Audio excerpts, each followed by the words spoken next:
Afternoon and welcome to the post-lunch session, very interesting session.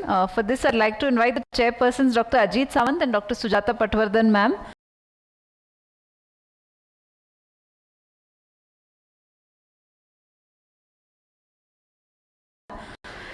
And for the speaker, I would like to invite Dr. Sanjay Pandey, sir, to the stage to talk on gender reassignment, female to male. Dr. Prakash Pawar, I would like to invite as a chairperson. Good afternoon, and I request Sanjay to please start his presentation. I think we're running 4 minutes in our standards. Good afternoon, everybody.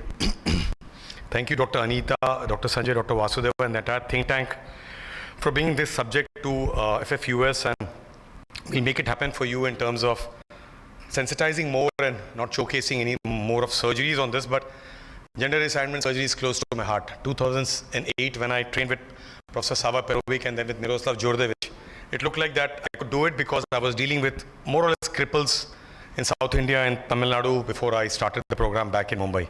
I have no disclosures on this subject, but I take it forward to make all of us understand that we need to position and reposition ourselves, the work that we continue to do, and a subject of gender dysphoria, which you're taking it forward to reassignment. I think there's a huge evolution in the subject that you would appreciate. You would look at the experience of the world and the kind of expertise required with evidence that backs the subject to take expectations and the endurance of the subject to the very high levels around. Friends, it's again a moment of man-machine medicines and motivation. Let's start with basics and move it forward in the next 15 minutes. So gender dysphoria, the term, the present incumbent term, gender dysphoria, is from that era when we talked about transsexualism, then transgenderism, then gender identity disorder. So it was called as the dictionary definition of gender and dysphoria, which combined together, is that gender is a state of being either male or a female, typically used with reference to social and cultural differences rather than biological ones. The biological ones are down there, which we have as a part of our body. Dysphoria is completely a state of unease or generalized dissatisfaction with life for these individuals, which is equivalent to just the opposite of euphoria, elated feeling, which is not there. It comes from a Greek word called dysphoros, which means hard to bear. I can't bear who I am. They call me Sanjay, but I am Sanjana. That's what the feeling is. In Tamil Nadu, where I trained in Jipma, Pondicherry, and thereafter, before that in CMC, I did look at this symbol was very common in that era, 17, 18, 19, 20 years ago. Probably Tamil Nadu was higher and faster than other states in the country, in this part of the world around. The transgender symbol, I think I saw there many times around. So friends, since then onwards till now, the subject has undergone a paradigm shift. A lot of unknowns have gone to knowns around. Let me tell you that this is just not run on fancy of somebody feeling bad or good. This is run by a world organization. I behold many of you could be a part of this, which has a biennial conference every year. Last time was in Portugal, where I did present some of the recent innovative work that I'm doing on this subject. It also has got a Hindi connotation, which I got it in 2009 for Indians and the other languages used. No, the subject in the world has got so many modification of guidelines. As the guidelines for this 8th version just came in last year. So the subject is evolving dramatically, and it's not a one man. No, I can do it alone. It's we is equal to I. That means all of us should combine in a very multidisciplinary manner. Friends, we need to change the goalposts as we understand more. Understand whom? An individual. An individual who is in agony for days, weeks, months and years together, can't tell her teacher, can't tell her mother and father, can't tell peers, and goes through this entrapment. Why me and who am I? And when will I escape this activation which has happened to me? That means I don't recognize my body as myself, and I probably want to come out of this body. So when will this important transition happen from there to here is what I looked at. Friends, we go back to the history and go back to the father of the subject, called Harry Benjamin in the United States in 1966. He wrote a great book. I still have a copy of that book available. He says, sex is what one sees. Gender is what one feels. So what you feel is completely an inner feeling. That's what I talked about, gender dysphoria, where you can't believe what you are. And 1979, it's what Caldwell brought about this subject into coherence. That means he said that incoherence between the elements of sex and gender brings about gender dysphoria. This would look quite Tom, Dick, Harry Latin. But let me go back to a medical slide which will open the subject to you. This is from another textbook of pediatrics or embryogenesis. And look at what happens in a stage-wise phenomena since the beginning of chromosomal sex. So if you look at the criteria for determination of sex on the day of conception, that is when you're given a chromosomal sex as XX or XY, you got development of the gonads happening in the next 6 weeks or 45 days. You have the internal and external genitalia developing over the next few weeks. And thereafter, the sex hormone pattern, which probably changes during your hormone periods around. If anything goes wrong in any of these 5, What do? You call them as DSD or abnormal or ambiguous genitalia, and you take them in a journey which medically is required to be taken by urologists, pediatric surgeons, everybody. But what happens if in the criteria of determination of sex medically, the last three things go wrong, which is about sex dimorphic differentiation of an individual, where it's all right from the very time the brain is formed. And if anything goes wrong in the pattern of behavioral center, sex of assignment and rearing and psychosexual differentiation, which is the lifelong phenomena, the abnormality corresponds to what is called a gender dysphoria, the present term that is incumbent. It is not uncommon. Scandinavia probably is a more open country or the group of countries compared to others, and this study is just very recent, just come up. Across the country and the world, other than India and Pakistan and Bangladesh, we've got data as to what is the common issue around. So experience evidence talks about that this starts very early in life. It's all about that I can't tell my father or my mother tomorrow when I'm adolescent that I'm not what. Please don't call me Sanjay, call me Sanjana. It's not easy for the child to be able to talk to peers whom he knows, even the best friend. So changes are immense. Now, what is gender reassignment surgery? The topic that has been given to me, the fact file is about gender reassignment surgery is an exciting surgery. It's exciting not to operate and do things around, but a dynamic super specialty which has no limited boundaries.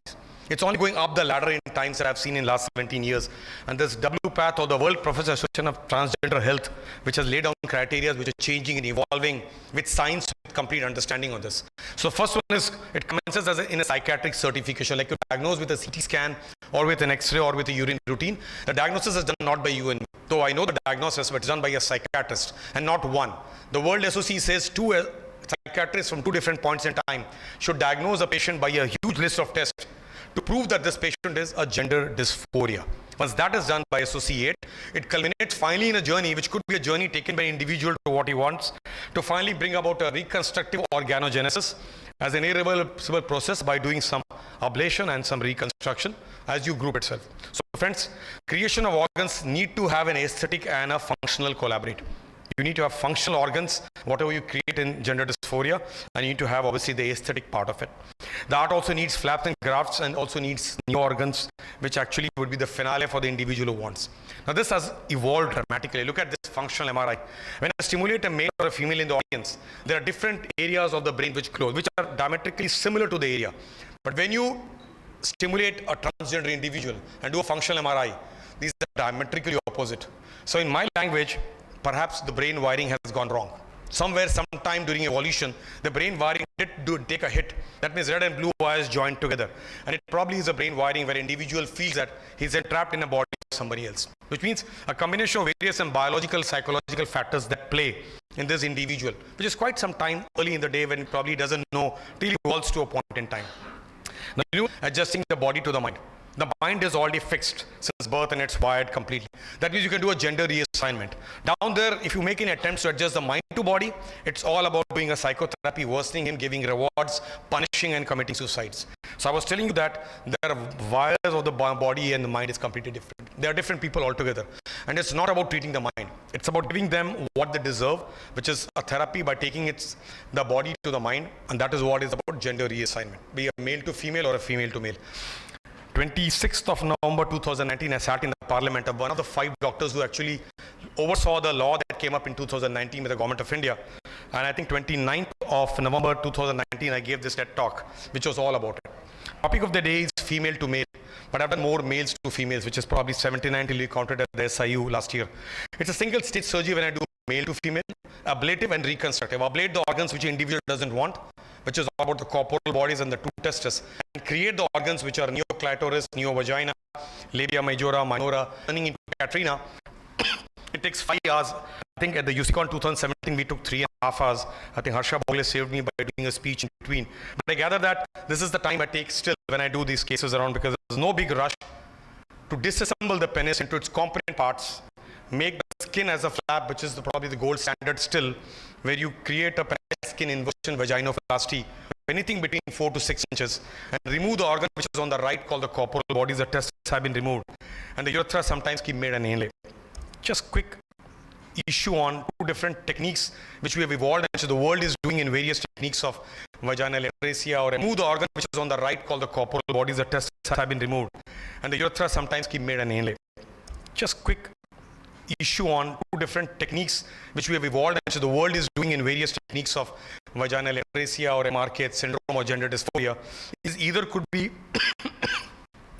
intestinal vaginoplasty by an ileal conduit of approximately 6 centimeters on 2 blood vessels, or it could be one which we do open sigmoid. We evolved into a robotic segment only because patients of MRK syndrome, whom I get to see now more frequently, do want a completely scarless abdomen. So in other words, we either bring the ileum down on 2 vessels, or we bring the sigmoid down on 2 vessels, and then we anastomose it down to the introitus, the way we do best over a mold. So the mold brings about the wound or the vagina is a wound that you create in the perineum between the rectum at the back and the bladder in the front. And you take it forward to a situation where you bring up. That's something very commonly done in pediatric surgeries and in adult surgeries where you reconstruct. Out on the left, you can see the mold, the vagina created, 2 vessels on, and this goes down to the perineum at the level of introitus and anastomosis. Same thing out here, the blood supply of the sigmoid is preserved. So you have a mucosal regularity, and you have got a mucosa which will produce a mucus, and there is a thoughts of ileal or vagina or a sigmoid vagina. We just move forward and look at, the choice was this to do minimally invasive INP, so it was when this came in, I picked it up and probably looked into robotic reconstructive. The topic of the day is female to male, which means phalloplasty. Modern aims are not about performing sex alone. It's about to come out of entrapment of the body an individual is living with. That means do a reconstruction or a plastic surgery as a reconstructive urologist and bring about a repair or an enlargement or a new penis where we create penis. The subject started with me like this. I've done everything from aphalia to ultra mini phallus to crippled phallus and to longest phallus and to shortest phallus and to phallus which probably is removed by Ganesh Lakshay and Dr. Hemant Gaonkar to save somebody's life, carcinoma penis or large phalluses. In other words, Vikram Sarabhai said that you can listen to the music amidst noise can actually achieve great things. So reincarnate and give them an organ which is required. In other words, deficient organs desired to be treated around. For example, an aphalia, which we have done around 9 absent or 2 short or micropenis. So apart from the beginnings that we had, we're into female to male procedures right now. We will look into 2 different surgeries that we do across the world. One is called metoidioplasty, which in Campbell is only half a paragraph, or it's a phalloplasty, which is ruling the plastic surgery world. Glad the plastic surgeons took the surgery alive. Now we look at either a pedicle flap phalloplasty, which any colleague in this audience can do very well, or a free flap phalloplasty, which should be a microvascular surgeon. Just to touch base on this, metoidioplasty is enlarging a clitoris from its base. In other words, a mini clitoris, a clitoris which is enlarged by hormones, now becomes a penis for him because he doesn't want to do a penetrative coitus. He wants to be a male, not for sex, but want to go to pass urine in a standing situation and wants to be a man who could stimulate with his organs around. So it's wanting in standing posture, most cars, single stage surgery, where you remove the clitoris from its moorings and give it that enlargement. And thereafter, it's all about doing a technique on table where you enlarge this, and this will not be a huge penis, but there will not be a penetrative one. He has his organ intact. This organ has its own sensations and is happy about where you bring out a buccal mucosa as a onlay, and then you get another orandi flap as onlay. You close the vagina and you give him a single stage surgery. You could also put 2 artificial testes enlarged by favor. So when I take this subject forward, I understand that more and more people of female to male choose this because they have a sensate organ, which is the clitoris enlarged by hormones, by endocrinologists. It works very well for them. They can stand and pass in. They feel they are, and all that these people don't undergo surgery only to perform sex. But there's a subset of 55% of females to males who actually would choose something else. So that's one. Now 6 hours later, like it was in male to female, 6 hours later, Miss Sex is Mr. Y, but this is a metoidioplasty. They can probably stand and pass urine. They use a vacuum erection device. They strengthen or lengthen their organs around, and this could be some of the metoidioplasties post-operatively. They're not like the Benetton's advertisement, but they're good enough. So is it time for us to move forward from metoidioplasty in the last 2 minutes and talk about reconstructive urologists in this audience who could embrace a subject where they would do urethroplasty by making a urethra in a new bed altogether. The bed is a phalloplasty, where you created a new phallus or a cascade. Again, a sensate organ, an aesthetic and a functional organ with your responsibility, because the patient would look at that this is a new organ given to you, and this organ should have both sensations as well as functionality in a very life-saving, life-changing, life-extending and life-modifying therapy. So challenge here is huge to satisfy somebody who looks into it. So phalloplasties are of many kinds. Till recently, the gold is forearm flap. But as we move forward, I understand there are many more flaps that you and I could do. 30 seconds. So out here is the skip flap, which is the pedicle flap. The flap actually stood test of time in close to 19 patients around, where you get the circumflex iliac artery, which is brought in, and these are pedicles. When you look into the suprapubic prior flap, which was a failure in yesterday decades, is a great success right now. It needs a nursing, it needs a preparation, and that is what is a prior flap to you. I just finished 30 seconds here. So that's where it is. Abdominal flap phalloplasty is the way you do it. Different techniques for different patients around. They recover. That's on the table. That's close to 2 weeks later. And around 3 months later, he gets a Doppler and then we implant a penis. Later on, we get a labial flap and create a urethra. So as I come to a close on this subject, I understand that there's so much to it. There's lats dorsal flap, microvascular free flap. You create an organ on the chest and bring it down, anastomose it down there.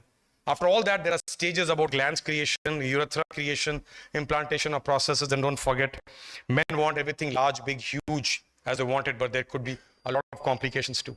So as I come to the last slides, the major domains have been, at this point in time, we looked at our data before the SIU Congress invited us in Delhi last year, 76 male to female, some females to males, and metodioplasties. This all started in the journey in the last few wake-up calls. Everybody thought this cannot be done. And even the society was not positive, and obviously media was negative. From there onwards, World Health Organization 2016 depathologized the subject. We opened up the gender clinic in 2009. And friends, we're here standing today to take this subject, and I know there are colleagues who want to make India shine on this subject. This is a subject completely. So friends, what you seek is seeking you. A journey of 1,000 miles 17 years ago started with a single step of me going and training, and now it feels very good that India is shining. The last slide here to just wake up, when Sushma Swaraj was alive, all the individuals who used to come to Pakistan, 13 of them, they used to get a reference in my name, which was difficult for me to India only. Awareness is something which has to be taken to very high level on this subject, because tomorrow, as a urologist, we have a role. If we don't operate, we still get these patients coming, and I get some calls every week, every month on patients who probably go through it. Friends, their life matters. They have been ratified by the government of India, and now it's a part of the bill, and I'm a part of that small bill that has been ratified. Thank you very much, chairpersons. Thank you, Sanjay. I definitely agree that these are demanding surgeries and they don't happen over a period of few days, and it takes months actually to address their complications and redefine, and they are demanding patients too. So thanks for your initiative on it, and all the best. Thank you. Thanks. Thanks. Thank you, sir. Sir, please join